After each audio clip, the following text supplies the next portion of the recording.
جنگ بندی کا جو ٹائم لائن ہے وہ بہت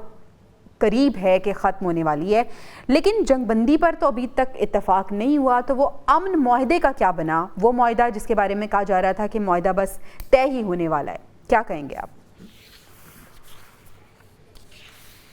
میری آپ کا دیکھیں، معاہدہ تو ابھی بہت مشکل ہے۔ محسن نقوی صاحب تہران گئے ہوئے ہیں اور وہ اس لیے گئے ہیں کہ اتوار کے دن جو ایم او یو تھا وہ ایکسپائر ہو رہا ہے۔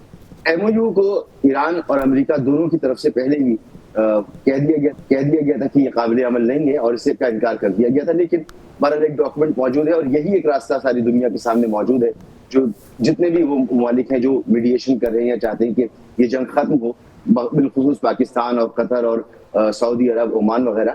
یہ چاہتے ہیں کہ یہ ایم او یو جو ہے یہ ایکسٹینڈ ہو جائے، لیکن ابھی اس کی لیے بڑی مشکل ہو رہی ہے اور یہ نہیں ہو پا رہا۔ وجہ اس کی بڑی سادہ سی ہے کہ امریکہ اپنے مقاصد میں کامیاب نہیں ہوا، اور ایم او یو پر دوبارہ واپس آنے کا مطلب یہ ہے کہ وہ ڈاکومنٹ جس کو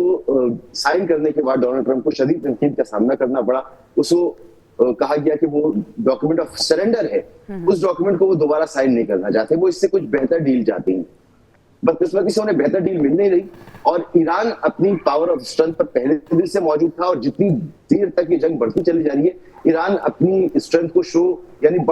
بڑھتا ہوا محسوس کر رہا ہے، وہ دکھا رہا ہے کہ اس کی اسٹرینتھ بڑھ رہی ہے۔ تو امریکہ ایک اسٹریٹجک ڈیڈ لاک میں پھنسا ہوا ہے، اور اس ڈیڈ لاک کی وجہ سے امریکہ اس جنگ سے نکل بھی نہیں پا رہا اور اس جنگ کو جاری بھی نہیں رکھ پا رہا۔ آپ نے دیکھا ہوگا کہ گزشتہ 2 دنوں میں کل اور پرسوں 2 سینیٹرز نے امریکہ میں یہ بات کہی کہ یہ جنگ نہیں لڑنی چاہیے تھی، اس سے بہتر یہ تھا کہ ہم ایران کو صرف پابندیوں میں جکڑ کے رکھیں۔ ڈونلڈ ٹرمپ ایک طرف یہ دعویٰ کر رہے ہیں کہ آبنائے ہرمز ان کے کنٹرول میں ہے،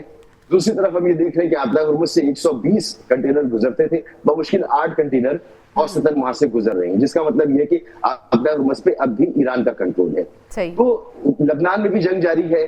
حوثی باغی جو ہیں وہ بھی سعودی عرب، اور کوئی راستہ نہیں ہے ایسا جس میں ڈونلڈ ٹرمپ کو یا امریکہ کو جو ان کے مفادات ہیں اس میں کچھ ریلیف مل سکے، بلکہ یہ جو